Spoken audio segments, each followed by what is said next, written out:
En los tiempos del profeta Eliseo, estamos hablando alrededor del 850 a.C., en el reinado de Joram, es en ese tiempo en el que Eliseo estuvo trabajando como profeta. Él ejerció su ministerio. Joram, el rey Joram, era hijo del terrible Acab.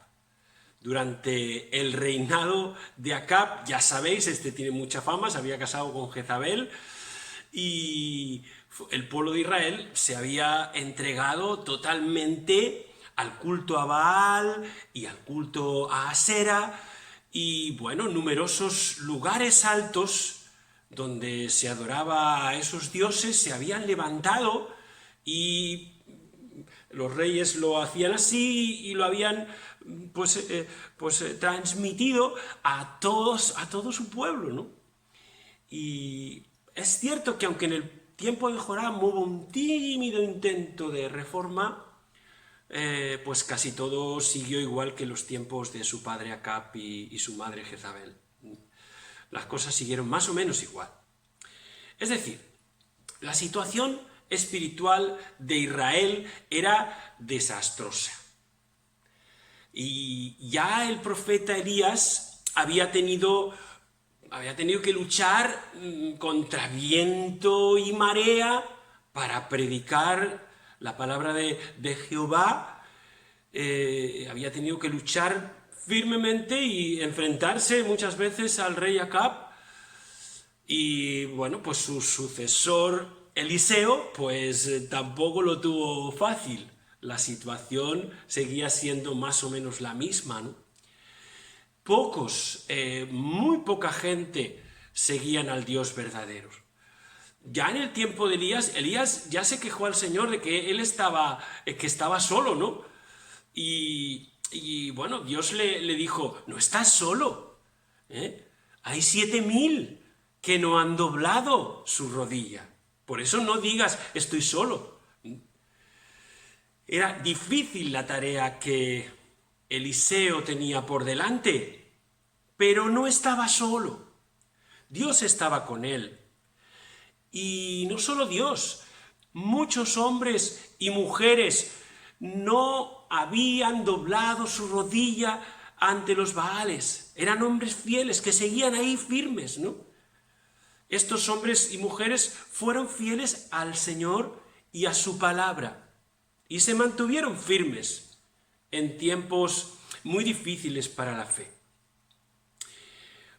Ayudaron y protegieron a los profetas de Dios, como por ejemplo el caso que ya conocemos del mayordomo Abdías, que era el mayordomo de Elías, que protegió a 100 profetas, ¿no? No estaban solos, verdaderamente era así, estaban guiados y cuidados por Dios. ¿Sabéis? Dios está formando un pueblo para anunciar su obra de salvación y para que le adoremos. Y ese pueblo se tiene que ayudar entre sí y tiene que permanecer unido para llevar a cabo la misión que le ha sido encomendada. En aquel tiempo había una mujer, en el tiempo de Eliseo, había una mujer, una gran mujer podríamos decir, porque lo dice también el escritor bíblico. No sabemos, nos desconocemos totalmente cuál era su nombre, pero lo que sí sabemos es que esta mujer era de la ciudad de Sunam. Sunam era una ciudad en el territorio de Isaacar, poquito al sur del lago de Genesaret o el mar de Galilea.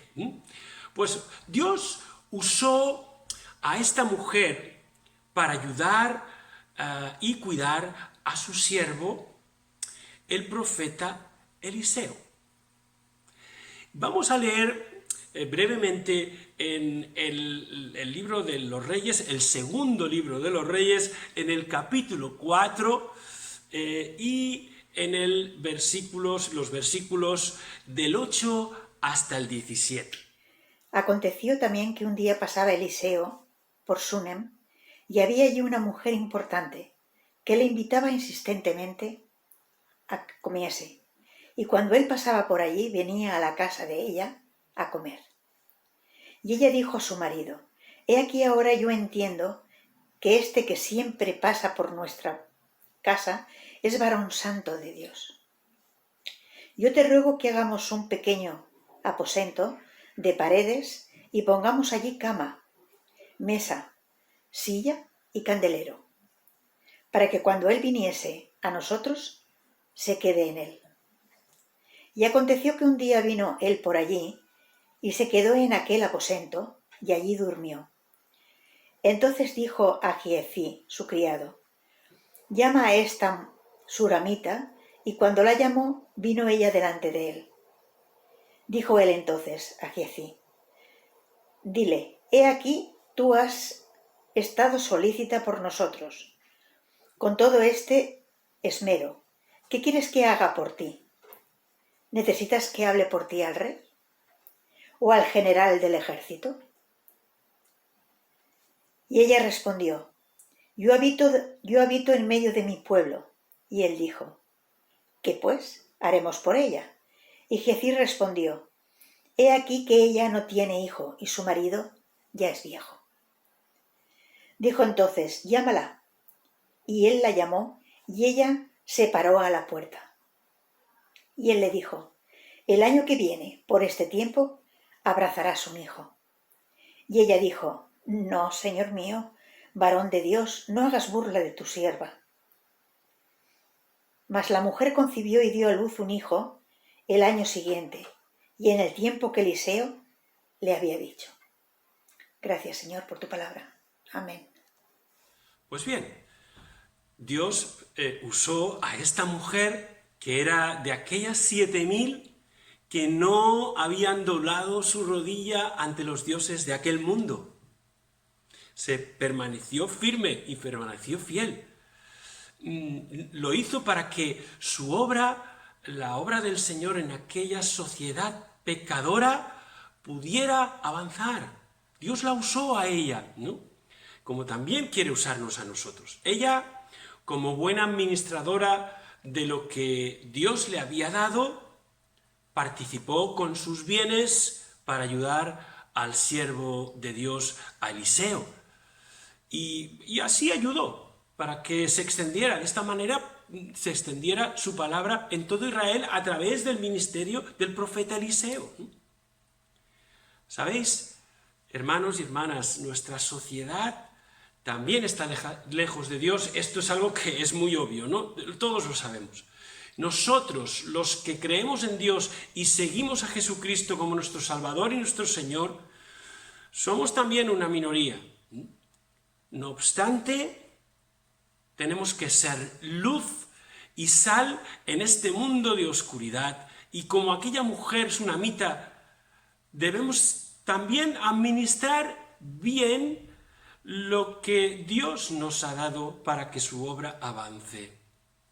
Dios te ha dado y me ha dado, nos ha dado dones, capacidades, dones materiales, dones espirituales, y creo firmemente por la palabra del Señor que debemos ser buenos administradores de lo que Dios nos ha dado. En Primera de Pedro, capítulo 4 y versículo 10, dice esto: Cada uno, según el don que ha recibido, ministrelo a los otros como buenos administradores de la multiforme gracia de Dios. Cada uno, según el don que ha recibido, ministrelo a otros. Póngalo al servicio de los otros como buenos administradores de la multiforme gracia de Dios. Y también el apóstol Pablo dijo aquello, dijo lo siguiente: se requiere de los administradores que cada uno sea hallado fiel. Se requiere de los administradores que cada uno sea hallado fiel. ¿Cómo estamos manejando los dones y las capacidades que Dios nos ha dado? De la mujer sunamita podemos aprender algunas características de un buen administrador, de un buen administrador de lo que Dios nos ha dado. Dios quiere que seamos buenos administradores. Vamos a ver algunas características, por lo menos 4 características de un buen o una buena administradora de los dones de Dios. En este caso sería buena porque era la sunamita, pero se extiende a todos nosotros. En primer lugar, vemos que la sunamita tiene su casa abierta para la obra de Dios. Lo vemos en el versículo 8. Dice así: aconteció también que un día pasaba Eliseo por Sunem y una mujer importante que allí vivía le invitó insistentemente a que se quedara a comer.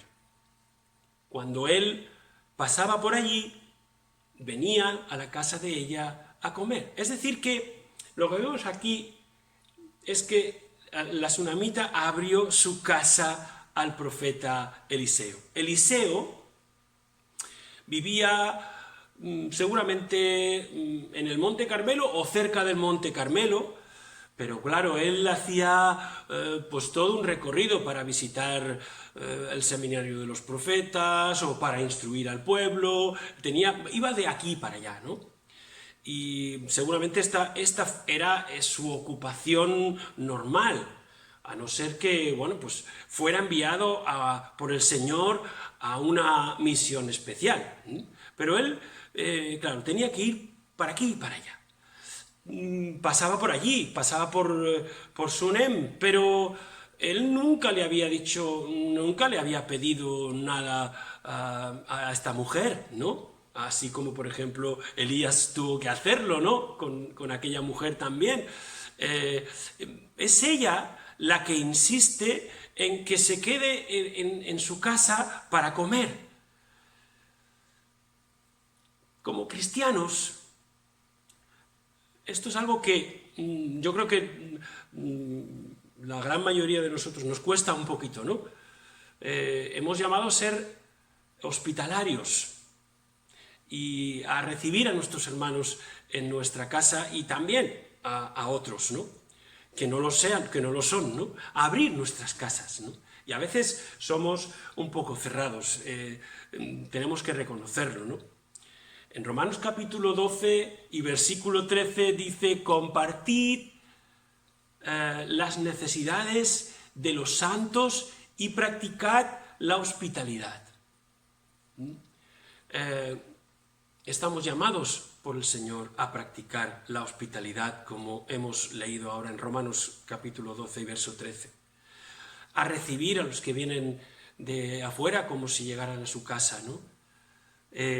A ofrecer nuestra hospitalidad, no solo a nuestros amigos, sino a todos, y especialmente a los siervos de Dios. Hospedar o recibir a alguien en tu casa, evidentemente, es una bendición para el que lo recibe, pero también es una bendición para el que lo hace.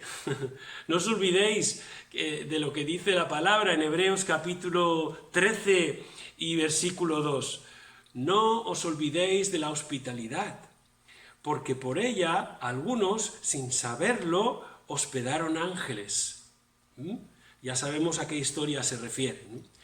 Es decir que, sí, claro, evidentemente cuando abrimos nuestra casa y recibimos a gente en nuestra casa, la gente es bendecida, pero nosotros también somos bendecidos, ¿no? Y bueno, nunca se sabe, ¿no? Si algún día vamos a hospedar ángeles, ¿no? Sería fantástico, sería maravilloso que nuestra casa pudiera ser un centro de evangelización. En mi casa, en la casa de mis padres, esto es algo que lo vivimos y lo viví, ¿no? Porque mis padres siempre han sido muy hospitalarios. No grandes evangelistas, pero han recibido a mucha gente que de alguna manera esa gente ha podido conocer al Señor. Y esto es algo fantástico, ¿no? Por tanto, ella abre su casa al profeta Eliseo en este caso, y en segundo lugar, ella percibe las necesidades espirituales. Mirad lo que dice el versículo 9. Entonces la mujer le dijo a su marido: mira, yo sé que este que siempre pasa por nuestra casa es un santo hombre de Dios. Esta mujer de Sunem yo creo que estaba dotada de un discernimiento espiritual. Ella percibió que Eliseo era un santo hombre de Dios, no solamente por lo que habría escuchado de él, que seguramente habría escuchado, sino por lo que cada vez que él pasaba por su casa y comía con ellos, ella podía darse cuenta de esto, de cómo era él. Era realmente un santo hombre de Dios. Y es que aquellos que caminan bajo la voluntad del Señor y que se dejan guiar por el Espíritu Santo, son aquellos que tienen una percepción espiritual, se dan cuenta de lo que está pasando, de las necesidades que hay a su alrededor. La palabra dice que el espiritual lo juzga todas las cosas. 1 Corintios capítulo 2, verso 15. La persona espiritual es aquella que pues, ha decidido seguir la palabra del Señor, es aquella que es humilde y que es dócil y que sabe tomar el lugar que el Señor le ha designado. Sabe estar en el lugar y en el momento oportuno. Se da cuenta de las necesidades que tiene a su alrededor. ¿Por qué? Porque la palabra de Dios está muy presente en su vida. Como el salmista decía en el Salmo 119 y versos 97 al 100. Cuánto amo yo tu ley. Todo el día ella es mi meditación. Me has hecho más sabio que mis enemigos con tus mandamientos. Porque siempre están conmigo. Más que todos mis enseñadores he entendido, porque tus testimonios son mi meditación. Más que los viejos he entendido, porque he guardado tus mandamientos. El acercarnos a la palabra de Dios, el acercarnos a la presencia del Señor, va a traer una sabiduría especial, una percepción especial en nuestra vida, porque vamos a ser guiados cada vez más por el Espíritu Santo y vamos a entender las necesidades que tenemos a nuestro lado. Ella, la sunamita, entendió las necesidades del siervo de Dios. No hizo falta que alguien se lo dijera. Los que están en línea con el Señor, los que están en la onda del Señor, ya ven de lejos las necesidades que tiene la obra de Dios. No hace falta que les vengan a decir, que les vengan a pedir. Se da cuenta y realmente hay necesidades en la obra de Dios, en la iglesia del Señor, en la obra de Dios, en la obra misionera. No son solo económicas, por cierto, que también, ¿no? Sino de falta de obreros, de apoyo a esos obreros, de tiempo para preocuparnos por ellos. Esta es la realidad. Cuando estamos en la onda de Dios, cuando entendemos estas cosas, pues somos responsables y nos damos cuenta de ellas, ¿no? Y no nos escondemos. Y no dejamos que esta responsabilidad la hagan otros. Si hay que financiar a la iglesia del Señor y si hay que financiar a los misioneros, muy bien, pero que lo hagan otros, no nosotros. No puede ser, ¿no? ¿Sabéis? En tercer lugar, la sunamita es sabia y es humilde. Y esto es muy, muy interesante. Si quieres ser un buen administrador de las cosas de Dios, de los dones que Dios te ha dado, tienes que ser sabio y humilde. Y lo primero que vemos en los versículos 9 al 10 es que ella le dijo a su marido: te ruego que hagamos un pequeño aposento de paredes y pongamos allí una cama, una mesa, una silla y un candelabro para que cuando él venga a visitarnos se quede en él. muy austero, muy sencillo, un lugar donde aquel hombre de Dios pudiera no solo comer, sino descansar en medio del camino. Y vemos pues que esta mujer tiene las ideas claras y se da cuenta de esta necesidad, pero ella no actúa por su cuenta. Y es muy interesante esto. Reconoce el liderazgo de su marido. Ella dice que le habló a su marido y le dijo esto, ¿no? Y consulta con él cada paso que quiere dar. Y esto, claro, por un lado nos habla de su respeto hacia su marido y de la humildad que ella tiene, ¿no? No va por libre. Ella entiende que son una familia y tienen que actuar conjuntamente.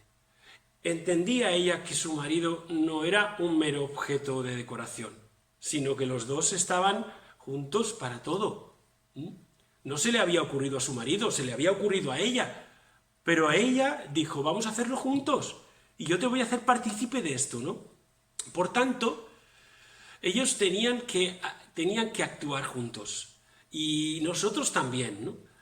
Y creo que debemos esforzarnos en no hacer las cosas a espaldas de nuestras mujeres o de nuestros maridos. El diálogo y la comunicación son muy importantes, ¿no? Y debemos hacer las cosas conjuntamente, ¿no? De la misma manera, en la Iglesia del Señor debemos trabajar unidos. Somos un equipo. Debemos reconocer a los que nos presiden, a los que tienen una responsabilidad, y debemos hacerlo con humildad, ¿no? Saber ocupar el lugar que nos corresponde y ser colaboradores unos de otros para conseguir los objetivos que como pueblo de Dios tenemos. Sí, es cierto, somos un equipo y todos participamos y todos trabajamos y todos aportamos. Y es muy importante, no dejes de hacer aquello que Dios quiere que hagas. Pero hazlo con sabiduría y hazlo con entendimiento y humildad, ¿no? En cuarto lugar, vemos que la tsunamita y su marido con ella son generosos para la obra de Dios. Y esto lo vemos en los versículos 10 al 13 de este texto que hemos leído. Bueno, pues finalmente ellos construyen una habitación para que el profeta pueda descansar, pueda no solo comer, como hemos dicho, sino también descansar, dormir y seguir su camino. Qué bueno, ¿no? Ellos pensaron en ofrecer su casa y construir una habitación para que el siervo de Dios pudiera estar bien y pudiera seguir su trabajo adelante, ¿no? ¿Sabéis una cosa? Nuestro dar, nuestro ofrecer, nuestro dar debe ser, en primer lugar, de gracia. En Mateo 10, versículo 8, nos dice así, de gracia recibisteis, pues dad de gracia. Y todos lo hemos recibido por gracia. Y lo que tienes ahora lo has recibido de Dios.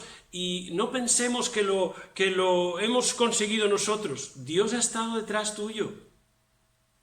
Y sabéis una cosa, hay creyentes que todavía no entienden que lo que son y que lo que tienen es gracias a Dios. Y que Dios te da la salud para el trabajo. Y que Dios te provee. Aunque sí, trabajes duro, pero Dios está detrás tuyo y te está cuidando. No te olvides de esto. Y que puedas dar para la obra de Dios.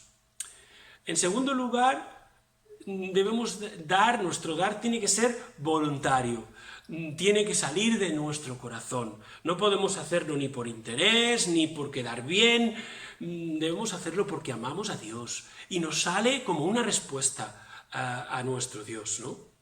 Y por tanto debemos hacerlo con alegría, ¿no? Porque Dios ama al dador alegre, es decir, aquel que lo que da no le duele, sino que lo que da para la obra de Dios, al contrario, lo ofrece con alegría, ¿no?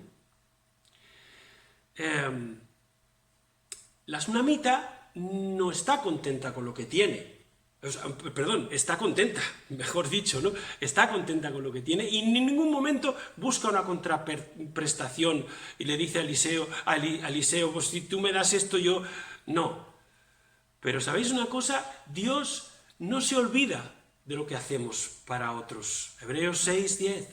Porque Dios no es injusto para olvidar vuestra obra y el trabajo de amor que habéis mostrado hacia su nombre, habiendo servido a los santos y sirviéndolos aún. Es decir, no hay que hacer las cosas para recibir una contraprestación. Oh, si yo doy a la obra de Dios, recibiré más. No, debemos hacerlo por amor al Señor, pero Dios lo tiene en cuenta, lo tiene presente. ¿Y qué pasó con la tsunamita? Ella no lo buscó, pero el siervo de Dios se dio cuenta que le faltaba un hijo. Y clamó a Dios por un hijo. Y Dios le dio un hijo a esta mujer. Lo sanó a ese hijo cuando éste enfermó. Y una vez que sus bienes fueron confiscados, porque esta mujer sufrió el hecho de que sus bienes fueran confiscados, ¿no? Y tuvo que irse, tuvo que emigrar, después de todo esto que había hecho con el profeta, pero tuvo que emigrar, también guiada por el profeta, y cuando volvió a su tierra, pues Dios lo preparó todo para que sus tierras, sus bienes, todo le fuera restituido. Es decir, que Dios bendijo a aquella mujer, la cuidó, le dio un hijo, cuando este hijo enfermó lo sanó, y cuando sus bienes se agotaron y se perdieron, Dios se los restituyó. Porque Dios no es injusto para que se olvide de lo que hacemos para su obra y para el Señor, ¿no?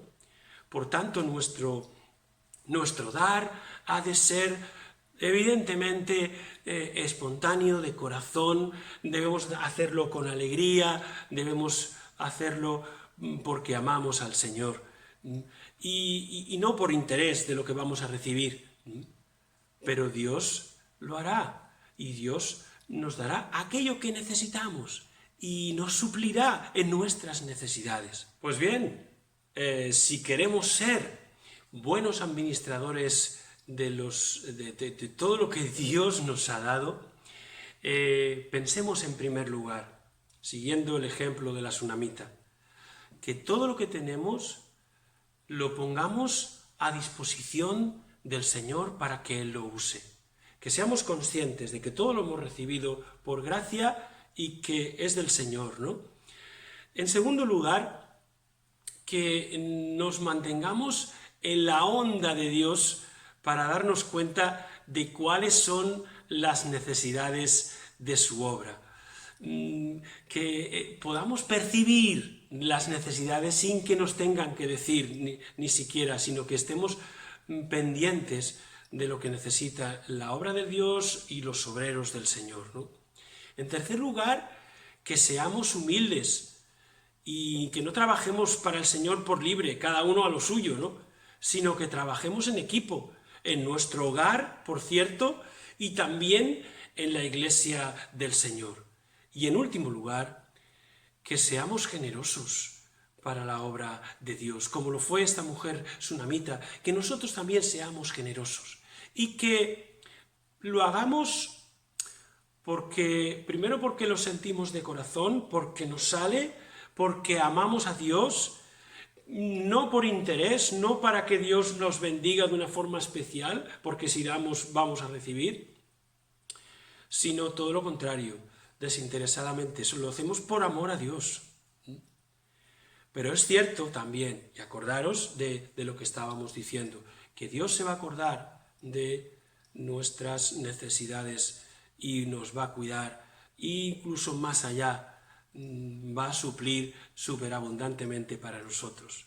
Por tanto, que nada nos pare en este sentido, porque a veces pues somos demasiado conservadores pensando un poco egoístamente, pensando en que nos va a faltar y que si nos falta, pues ¿qué va a ser de nuestra familia? Y en este sentido debemos tener fe, confianza en la provisión del Señor y que nada nos va a faltar. Hermanos, hermanas, que Dios nos ayude a ser buenos administradores de Dios.